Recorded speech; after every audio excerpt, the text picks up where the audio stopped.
అంతేకాదు కింద వచనంలో ఇంకొకటి అంటున్నాడు, ఆత్మ సంబంధమైన వరములను ఎలా అపేక్షించాలంట?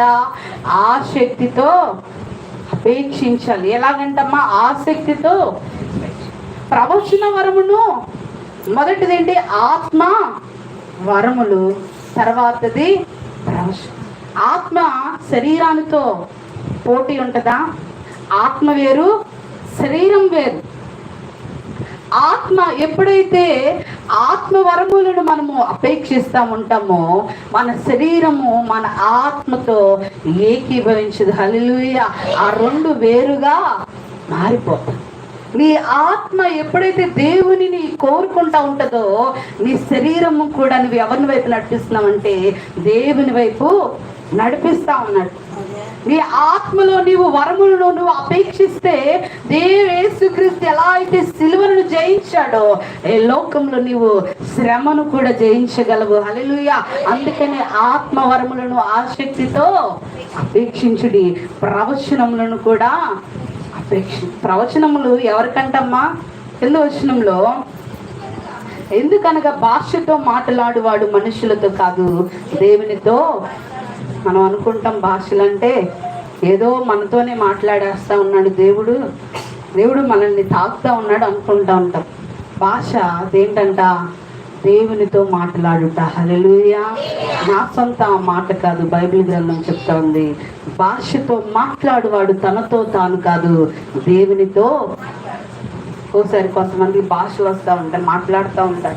మనమేం భయపడిపోతాం, దేవుడు నన్ను ఆశీర్వదిస్తాడేమో, దేవుడు ఆత్మ వచ్చిన వాళ్ళు చెయ్యి నా మీద పడితే దేవుని వచ్చేసిద్దేమో, ఆత్మ వచ్చిన వారి చెయ్యి నా మీద పడితే స్వస్థత వచ్చిద్దేమో. వింటున్నారా?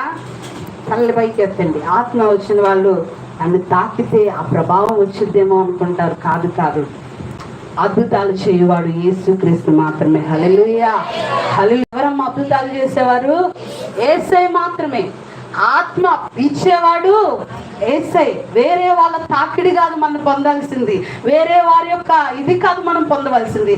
మన ఆత్మ మనము దేవునితో మాట్లాడగలగాలి. హల్లెలూయా. మనము దేవునితో సంబంధాన్ని కలిగి ఉండాలి.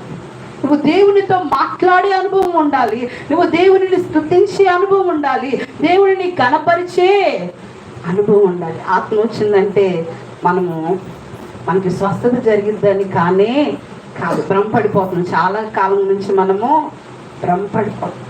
చక్కగా ఆత్మ రాగానే మనిషిని నిల్చోబెట్టేసి చేయండి అని అంటూ ఉంటాం. ఆత్మ వలన కాదు కానీ క్రీస్తే గొప్ప కార్యాలు చేస్తారు. హల్లెలూయా.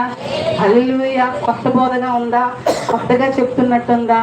కానీ బైబిల్ గ్రంథం ఇదే సెలవిస్తుంది, భాషతో మాట్లాడువాడు దేవునితో మాట్లాడువాడు కానీ సంఘముతో మాట్లాడువాడు కానే కాదు. సంఘానికి హెచ్చరించేవాడు కాదు, భాషలతో మాట్లాడేవాడు సంఘాన్ని ఇది చేసేవాడు కాదు. కింద వచనంలో ఉంది ఇంకొక మాట, మనుషుడెవడును గ్రహింపడు కానీ ఆత్మ వలన మర్మములను పలుకుచు అన్నాడు. హల్లెలూయా.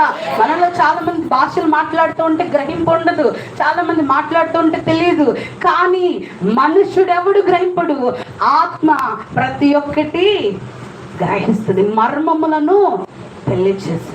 మా నాన్నగారు కళ్ళు మూసుకొని, ఆయనకు మరి ప్రవచన వరం ఉంది కాబట్టి కళ్ళు మూసుకొనగానే జరిగేది జరగబోయేది చెప్పేశారు. అది జరుగుతుందమ్మని వెంటనే కళ్ళు మూయంగానే తరలో పడినట్టు ఆయనకేముందంటే ప్రవచన వరము, జరిగేది జరగబోయేది చెప్పాడా లేదా అమ్మా?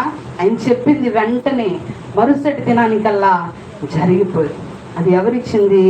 దేవుడు. ప్రార్థిస్తే వాటి నుంచి దేవుడు తొలగిస్తే మనకు కూడా చక్కటి ప్రవచన వరము మనకు కూడా మన వాళ్ళకు కూడా ప్రార్థించగానే దేవుడు చక్కగా బయలుపరుస్తాడు. చక్కగా వాటి కొరకు ఏం చేయాలి తెలుసా? మనము ఒక కాళ్ళ మీద ఉండి ప్రార్థన భాషతో మాట్లాడువాడు తనకే క్షేమాభివృద్ధి కలుగు చేసుకుని కానీ ప్రవచించువాడు సంఘమునకు క్షేమాభివృద్ధి కలుగు చేయను. హల్లెలూయా. ప్రవచనానికి భాషకి మధ్య తేడా తెలిసిందా? భాషలు అనగా మనకు తెలియని కొత్త భాష మన నోట ఉంటది. భూమి మీద ఎన్నో భాషలు ఉన్నాయి కదమ్మా, కొన్ని వేల భాషలు ఉన్నాయి. ఏదో భాష నువ్వు దేవునితో నీవు మాట్లాడుకుంటూ మాత్రమే క్షేమాభివృద్ధి కలిగిద్ది. ఒక వ్యక్తి